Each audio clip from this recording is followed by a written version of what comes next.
El capítulo 4 de Apocalipsis está lleno de revelaciones maravillosas. Especialmente nos muestra a cada uno de nosotros la reverencia, la solemnidad, el respeto con que se alaba y se adora a Dios en el cielo. Y qué bueno que nosotros tenemos esta revelación en la palabra, porque nos permite entender con qué respeto, con qué seriedad, con qué reverencia debemos acercarnos al Señor, con qué solemnidad, reconociendo su grandeza, su poder, su majestad, su dignidad, porque Él es Rey de Reyes y Señor de Señores. En Apocalipsis 4, el apóstol Juan: después de esto, miré, y he aquí una puerta abierta en el cielo.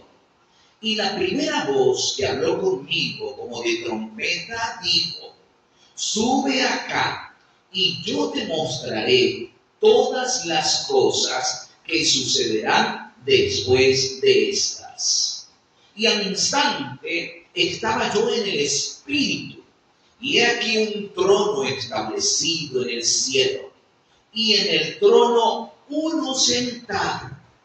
Y el que estaba sentado en el trono era semejante a piedra de jaspe y de cornalina, y había alrededor del trono un arco iris. Y este arco iris era semejante en aspecto a la esmeralda. Y dice el verso 4: luego vi alrededor del trono 24 tronos, y en los tronos estaban sentados 24 ancianos, vestidos con vestiduras blancas y con coronas de oro en sus cabezas. Y del trono salían relámpagos, truenos y voces, y delante del trono ardían las 7 lámparas de fuego, las cuales eran los 7 espíritus de Dios. Delante del trono había como un mar de vidrio, semejante al cristal. Y junto al trono y alrededor del trono 4 seres vivientes, los cuales adoraban a Dios. Lo adoraban. Adoraban al que estaba sentado en el trono, al que vive por los siglos de los siglos.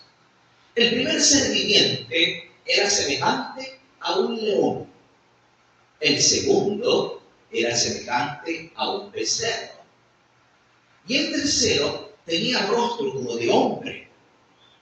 Y el cuarto era semejante a un águila volando.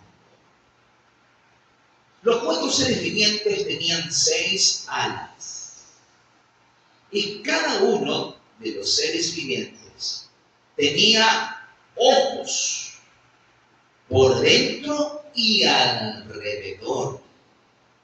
Y adoraban al que vive por los siglos de los siglos. Y no cesaban de decir día y noche: santo, santo es el Señor Dios Todopoderoso, el que vive por los siglos de los siglos.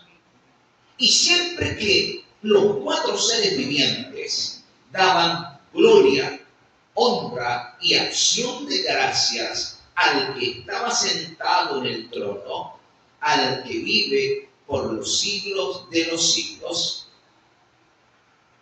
los 24 ancianos se postraban ante el que estaba sentado en el trono y adoraban al que vive por los siglos de los siglos, y echaban sus coronas delante del trono, diciendo: Señor, digno eres de recibir la gloria, la honra y el poder, porque tú creaste todas las cosas y por tu voluntad existen y fueron creadas. Amén. Qué maravillosa revelación del trono celestial. El apóstol Juan nos dice que después de esto, o sea, después de la primera misión, los capítulos 1, 2 y 3, que narran la misión de Jesucristo y las cartas a las 7 iglesias, en la primera misión, ahora es llevado a una segunda misión y se le muestra una puerta abierta en el cielo.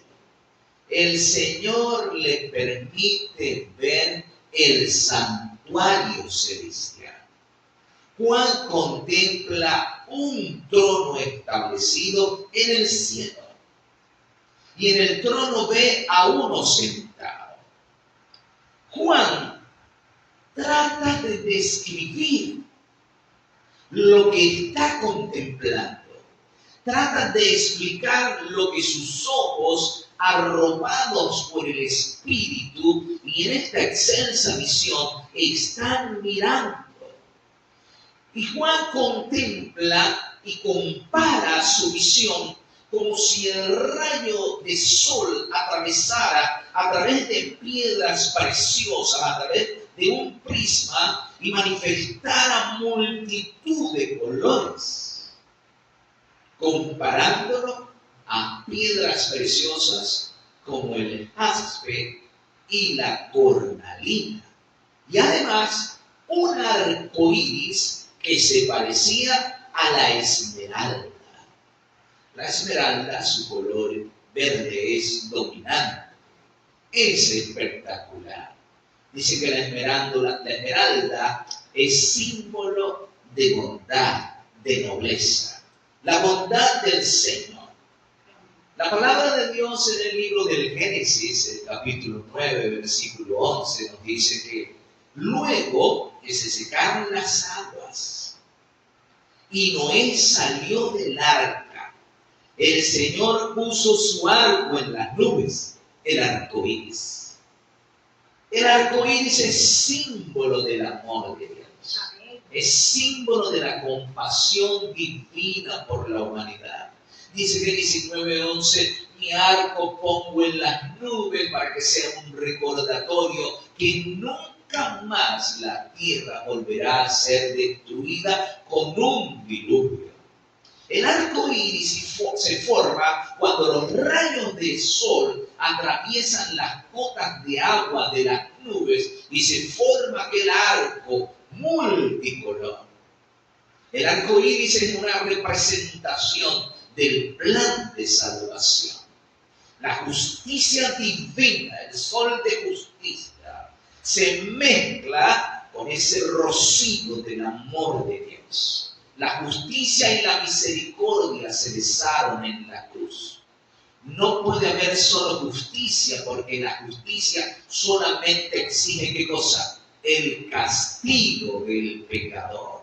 Pero entonces se manifiesta la misericordia de Dios para decirle a cada pecador que tiene la oportunidad de salvarse, de arrepentirse y de hallar vida eterna y salvación en Cristo Jesús. Amén. Por eso de nuestro corazón emanan expresiones de alabanza, de agradecimiento, de gratitud por todo lo que Cristo ha hecho por nosotros, por su gran amor derramado en nuestro favor, en pro de nuestra salvación.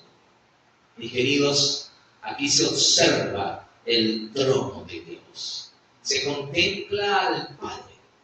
Yo no sé si alguna vez usted habrá contemplado una hermosa puesta de sol. Vivimos en una ciudad y es bastante difícil contemplar una hermosa puesta de sol. Pero un día iba yo en mi auto por la autopista y el sol se estaba ocultando. Y eran impresionantes y hermosos los colores que contemplaba en esa puesta de sol. Los colores del arco iris allí expresados, pero de manera distinta en una puesta de sol, con un predominante del magenta, el rojo, Aquí nosotros vemos también el magenta manifestándose de manera dominante en el trono divino. Recuerden que Juan está tratando de utilizar palabras y comparaciones a lo que él sabe, a lo que él conoce, para tratar de detallarnos a nosotros la majestad de Dios, la solemnidad que hay en el cielo, la adoración que se brinda a Dios en el trono celestial. Lo más bueno de todo es que Dios está en el trono, que Dios está dirigiendo todo. A nosotros nos puede parecer que las cosas que suceden en el mundo pueden ser caprichos de ciertos gobernantes o estadistas o poderosos en el mundo, pero no. La gente puede manifestar sus caprichos, ejecutar sus intenciones. Sin embargo, Dios está por encima de todo. Él es el gobernante del universo. De hecho, cuando usted contempla la visión del capítulo 4 de Apocalipsis, es muy similar a la visión que tuvo el profeta Ezequiel en el capítulo 1 de su libro. Están contemplando lo mismo, con algunas pequeñas variaciones, pero la gloria de Dios. En Ezequiel tenemos un trono dinámico, activo, que se mueve por todo el universo. En Apocalipsis nosotros vemos la majestad de Dios manifestada a fin de evidenciar al ser humano su amor. Uno de los castillos más famosos que existen en el planeta está en Inglaterra. De hecho, Inglaterra es el país que más tiene castillos en el mundo. Y uno de esos castillos famosos y más grandes es el castillo de Windsor. Está aquí cerca de Londres, de tal manera que los reyes con cierta frecuencia van al castillo. Cuando el rey está presente en el castillo, se izan banderas que indican que el rey o los reyes están en el castillo.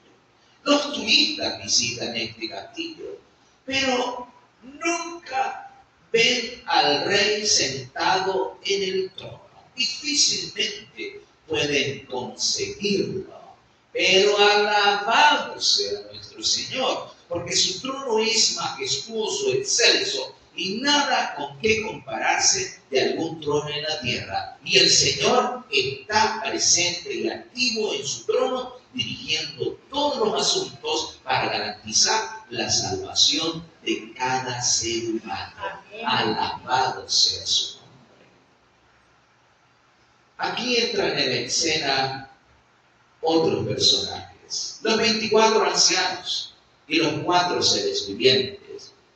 La descripción que se nos da de los 4 seres vivientes en el libro de Ezequiel, el capítulo 10, se nos dice que estos 4 seres vivientes son querubines. A ver, ¿qué son? Querubines. Están alrededor del trono de Dios. Juan los describe comparándolos a ciertos seres vivientes. Lo que se quiere resaltar con esto son sus cualidades, son sus virtudes, es la intensidad e inmensidad de su poder. Son seres especiales que están muy cerca del trono de Dios. De hecho, Lucifer, quien en la Biblia, en el libro de Ezequiel, ¿verdad? En el capítulo 28 y en el libro de Isaías, en el capítulo 14, se dice que Lucifer fue también uno de ellos, un querubín protector. Aquí estos querubines también son manifestados en el libro de Isaías, en el capítulo 6, cuando Isaías tiene la visión del trono de Dios y contempla serafines. Mis queridos hermanos, vemos a estos seres. Vean una cualidad especial de los seres vivientes. No cesan de adorar al Señor. A ver, ¿qué hacen? No cesan de adorar. Lo hacen día y noche. Día y noche. no se cansan de adorar a Dios. Cada vez tienen nuevas revelaciones del poder, de la majestad, de la santidad, de la pureza, de la sabiduría de Dios y lo alaban. Aquí nosotros aprendemos una lección importante. Nuestra vida, nuestro estilo de vida debe ser un acto de adoración a Dios. ¿Y bien lo que dicen estos seres vivientes? ¿Qué dicen? Santo, santo, santo es el Señor Dios Todopoderoso. El que era, el que es y el que ha de venir. Así se identificó el Señor cuando se apareció a Moisés en el libro de Éxodo, el capítulo 3, verso 14. Cuando Moisés le dice al Señor, Señor, cuando yo me presente ante los israelitas, ¿qué le voy a decir? ¿Cómo te voy a identificar? ¿Cómo te voy a presentar? Bueno, tú le vas a decir, yo soy el que soy.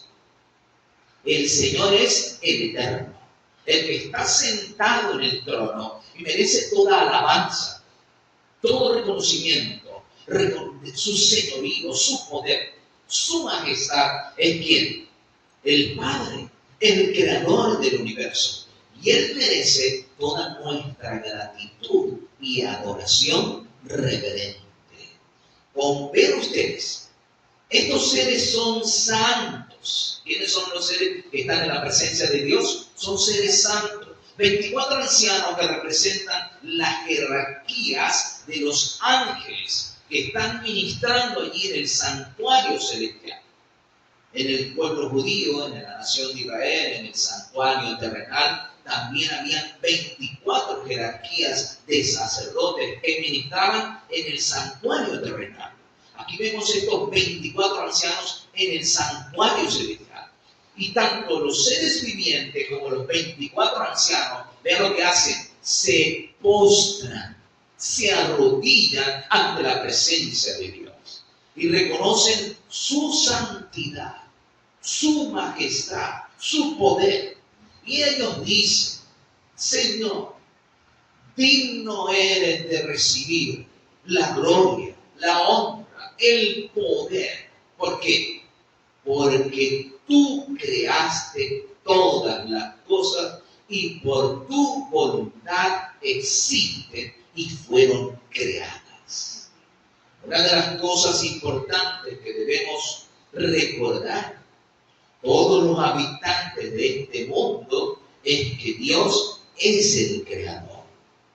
La humanidad tiende a olvidar que Dios es el creador. Y la causa principal por la que existe tanta maldad en nuestro mundo, tanta crueldad, tanta iniquidad, es porque el ser humano se ha olvidado de Dios. Joyce era una niña y allí en su hogar la mamá recientemente había tenido un bebé. Y Joyce quería estar con el bebé, quería estar muy cerca del bebé, quería que la dejaran solita con el bebé. Los padres al principio estaban así como un poquito recelosos, porque ustedes saben, a veces los niños cuando nace un bebé se ponen celosos y pellizcan al bebé o golpean al bebé, porque están celosos. Así que ellos al principio no dejaban que Joyce estuviera muy cerca del bebé. Pero un día vieron que la niña pues no manifestaba celos ni nada de eso, así que decidieron darle a la niña esa oportunidad de estar sola con el bebé. La dejaron aquí en el cuarto del bebé. La puerta del cuarto se cerró, pero quedó entreabierta, donde los padres curiosos pudieron ver cuál era la conversación que Joyce iba a tener con el bebé. Y entonces Joyce se acercó al bebé, se puso muy cerca de su oído y le dijo, dime hermanito, dime, ¿cómo es Dios? Porque a mí ya se me está olvidando. Mis queridos hermanos, mis queridos amigos, Dios nos invita a recordar. Hay un mensaje en Apocalipsis, Apocalipsis 14, el mensaje del primer ángel, dice que se debe adorar a Dios. ¿Por qué? Porque Él es el creador de todo lo que existe. Y como tal debemos reconocerlo. Si hay algo que necesita la humanidad entera en la actualidad, es recordar que Dios es el creador de todas las cosas. Nosotros mismos, como creyentes en Cristo, este es un mensaje que tenemos que hacer saber a amigos, a familiares, a vecinos, recordarles que Dios es el creador. Por eso santificamos el sábado. Acuérdate de santificar el sábado, dice el Señor en su palabra. ¿Y por qué? Porque el sábado es un recordativo de la creación de Dios. Mis queridos, este capítulo 4 de Apocalipsis nos muestra a nosotros la majestad y el poder creador de Dios. Razones más que suficientes para adorarlo. De todos modos, todos nosotros sabemos que Él es el Señor y que merece toda nuestra adoración, toda nuestra devoción, todo nuestro amor y servicio para Él, para gloria de su nombre. En el año 1813, agosto de 1813, Simón Bolívar entró a Caracas. Y la gente gritaba y decía: ¡viva el libertador! ¡Viva el libertador! Bolívar llegó a Caracas acompañado de sus soldados. Había venido de 6 semanas de campaña militar desde Colombia y había ganado en 5 batallas y había llegado triunfador a Caracas. Había libertado la parte occidental de Venezuela. Y por eso la gente hacía aclamaciones, celebraba y decían: ¡viva el libertador! Le lanzaban flores y la gente le reconocía como el libertador. Simón Bolívar, un joven, 30 años apenas, por primera vez se le daba el título de libertador. Mis queridos, nosotros tenemos un libertador. Y ese libertador es Jesucristo. Amén. Será maravilloso cuando usted y yo estemos sobre el mar de vidrio, alabando a nuestro libertador, reconociéndolo como el Cordero de Dios, que nos redimió, que derramó su sangre para salvarnos. Nosotros debemos estar con nuestra vista puesta en el cielo, en el trono de Dios, con el gozo de que un día estaremos en el mar de vidrio, adorándole por siempre y agradeciéndole por su gran salvación. Te pregunto, ¿reconocemos nosotros a Cristo como nuestro libertador, quien nos libertó del pecado y nos da la salvación? A Él la gloria, el honor y la alabanza por siempre. El Señor le bendiga.